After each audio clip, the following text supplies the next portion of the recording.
You walk into a room and immediately scan the faces. Is anyone upset? Is there tension in the air? You pick up on the slightest shift in mood, the smallest frown, the quietest sigh, and instantly a switch flips inside you. Your mission: fix it. You become the designated mood manager, the peacekeeper, the emotional caretaker. If someone is quiet, you ask what's wrong. If there's an argument, you step in to mediate. If a friend is sad, you feel a profound, almost personal responsibility to cheer them up, to solve their problems, to lift their spirits. Their happiness becomes your project, their discomfort your burden. And when they aren't happy, you feel it, a pang of guilt, a sense of failure, as if their emotional state is a direct reflection of your efforts, or lack thereof. You might even find yourself apologizing for things that aren't your fault, just to ease someone else's discomfort. This isn't just empathy. Empathy is feeling with someone. This is feeling responsible for someone. It's a heavy weight, constantly pressing down on you, shaping your interactions, dictating your choices. You find yourself saying yes when you want to say no, just to avoid disappointing someone.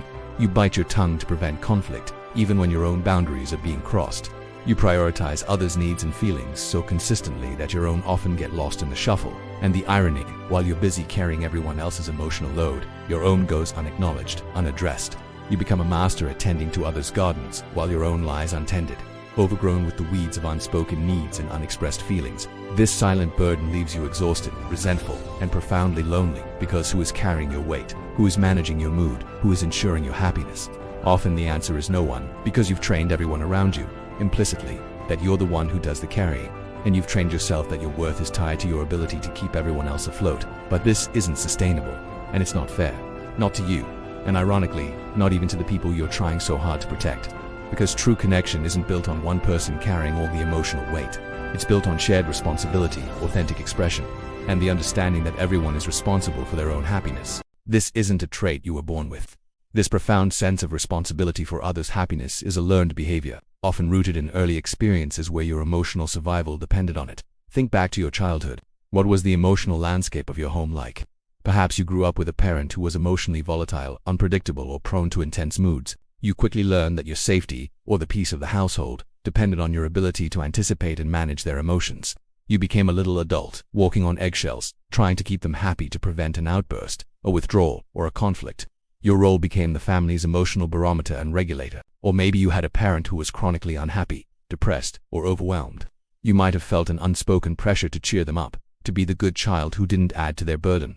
You learned that your own needs and feelings had to be minimized or hidden, because expressing them might make an already struggling parent feel worse. Your worth became tied to your ability to alleviate their suffering. Perhaps there was a family crisis, an illness, or a significant loss that forced you into a caretaker role prematurely.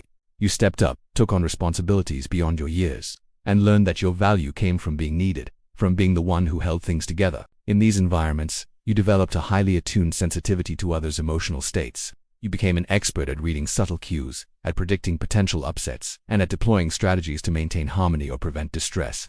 This was a brilliant adaptation, a way to survive and even thrive in challenging circumstances. But the brain doesn't always update its programming.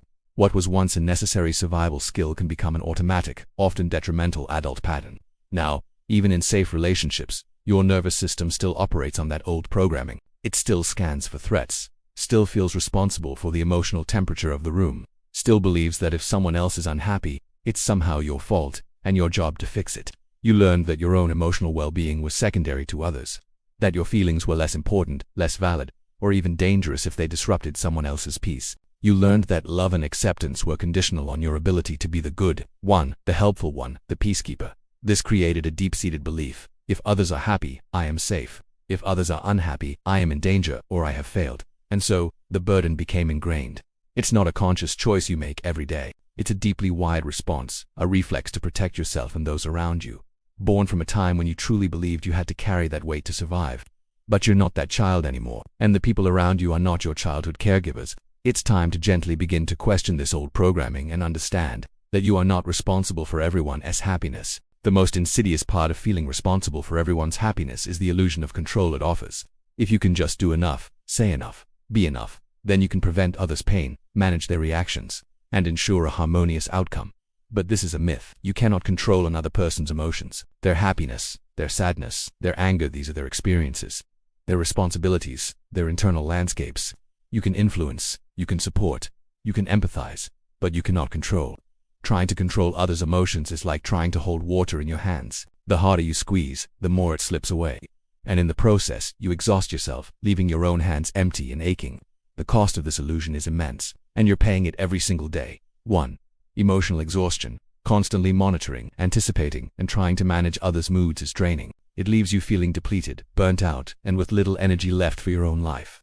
2. Resentment. Over time, giving so much without receiving in kind breeds resentment. You might start to feel angry at others for making you carry their weight, even though you're the one who picked it up. 3. Loss of self. When your identity becomes intertwined with being the fixer or peacekeeper, you lose touch with your own needs, desires, and boundaries. Who are you when you're not managing someone else's emotions? 4. Anxiety and guilt.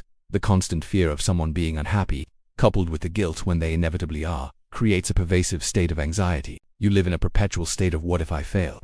5. Superficial relationships. True connection requires authenticity and vulnerability from all parties.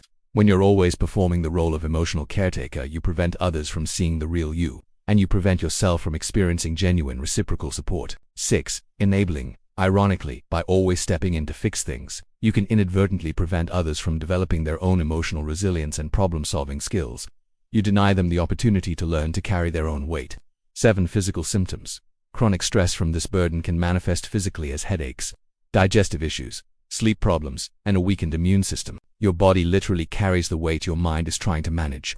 This pattern keeps you stuck in a cycle of giving, depleting, and feeling responsible, all while the people around you may not even realize the immense burden you're carrying. They might simply see you as helpful or nice, unaware of the internal turmoil. Recognizing this illusion of control is the first crucial step toward liberation.